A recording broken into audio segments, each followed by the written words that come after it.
इतना लगान तो न मुगलों ने वसूला और न ही अंग्रेजों ने वसूला। कि लूटपाट चल रही है, इसमें रहकर इस देश को लूटा गया। 50 लाख करोड़ रुपया कर्जा ले रहा है तो कोई 1.5 लाख करोड़ रुपया कर्जा ले रहा है। कर्जे पे कर्जा, कर्जे पे कर्जा। मेंबर पार्लियामेंट चुकाएंगे या इस देश पे छोड़ जा रहे हो? क्या है ये कि हमारे निर्वाचन प्रक्रिया के अंदर पारदर्शिता, निष्पक्षता नहीं है। आम जन तो इस लोकतंत्र से चुनी हुई सरकारों से पीड़ित है। आम जन आक्रोशित है, आम जन रोडों पे है, धरने प्रदर्शन पे है।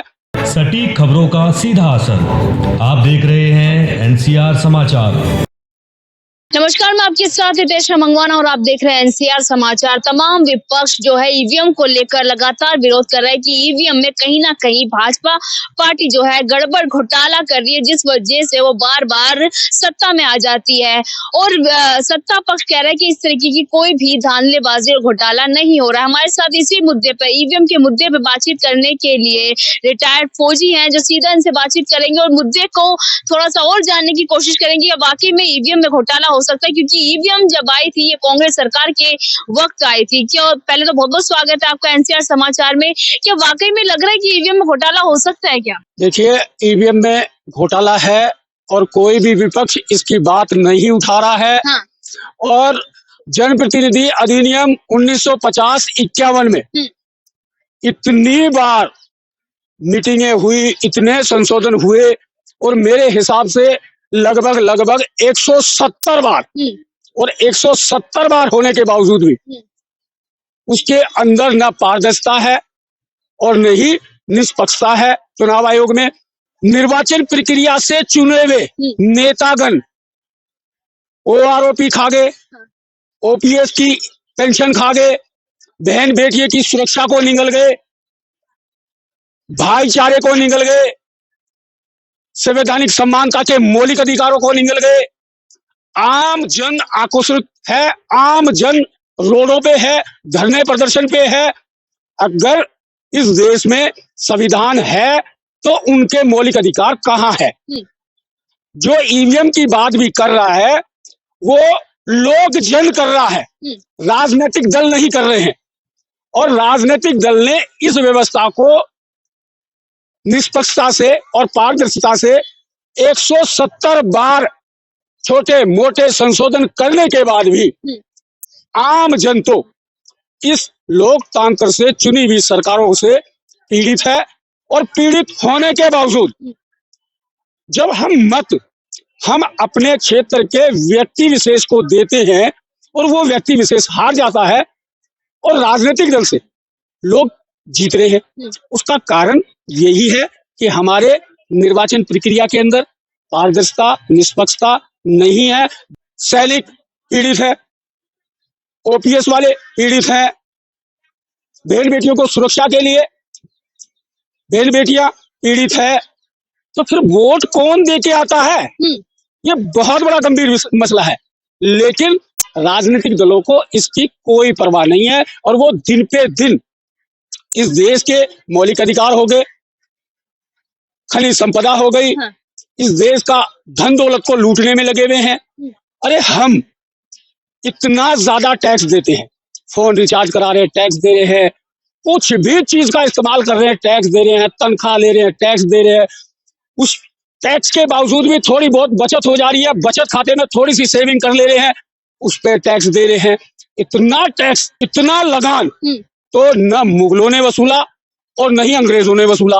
और इतना लगान वसूलने के बाद भी लोकतंत्र से चुने हुए लोग संवैधानिक पदों पर बैठकर देश के ऊपर कोई 50 लाख करोड़ रुपया कर्जा ले रहा है तो कोई 1.5 लाख करोड़ रुपया कर्जा ले रहा है। कर्जे पे कर्जा, कर्जे पे कर्जा। अरे जो ये कर्जा लिया गया है, क्या वो पार्टी विशेष या उस टाइम के 543 मेंबर पार्लियामेंट चुकाएंगे या इस देश पे छोड़ जा रहे हो? क्या है ये? है नाराजगी आम जन को। आम जन, एक आम जन इस निर्वाचन प्रक्रिया की इन चीजों से पीड़ित है।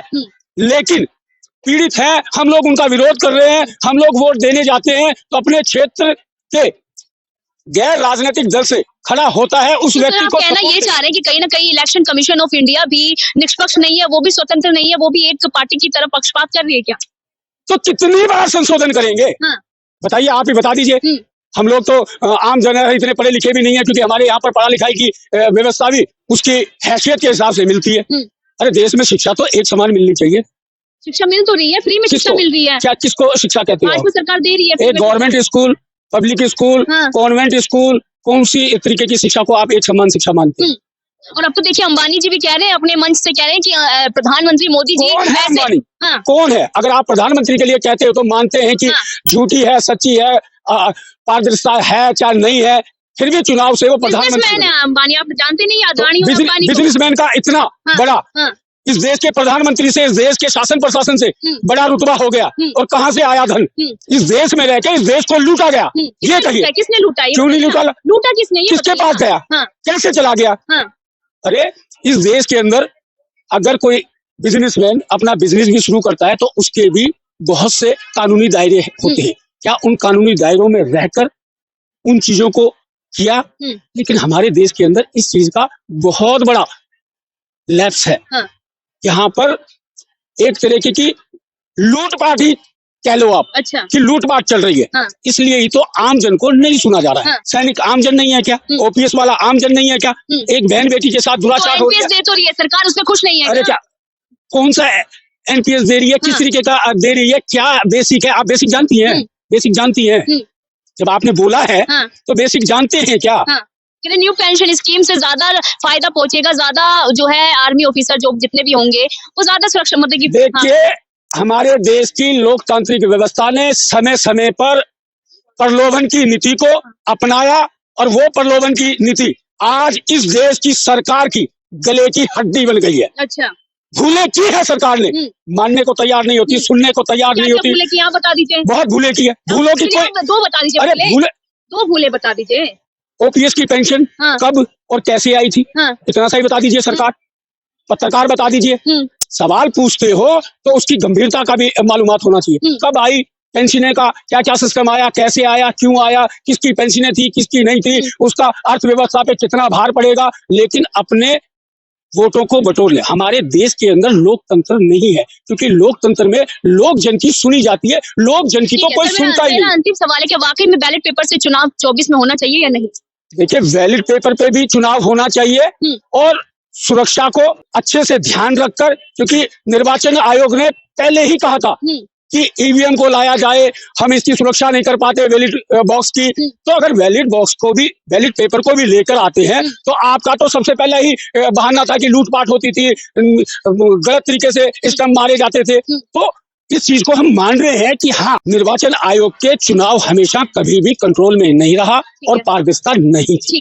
ठीक है, बहुत शुक्रिया बातचीत करने के लिए। हमारे साथ पूर्व एक्स कह सकते हैं एक्स आर्मी ऑफिसर थे, जिन्होंने कहा कि निर्वाचन आयोग यानी कि इलेक्शन कमीशन ऑफ इंडिया भी कहीं ना कहीं पूर्ण रूप से ठीक नहीं होती। चुनाव करवाने के तरीके से उसका प्रोसेस जो भी होता है, कहीं ना कहीं इनका कहना है कि ईवीएम से चुनाव ना होकर 24 के चुनाव में बैलेट पेपर से चुनाव होना चाहिए, पर पूरी सुरक्षा को मद्देनजर रख के होना चाहिए। पर देखना ये होगा कि 24 के लिए एक बड़ा सवाल बना हो, क्या ईवीएम वर्सेस बैलेट पेपर, किससे चुनाव होगा ये देखेंगे 2024 में। लोकसभा चुनाव के जब करीब आएंगे, जब घोषणा होगी। मैं आपके साथ रितेश मंगवाना और आप देख रहे थे एनसीआर समाचार।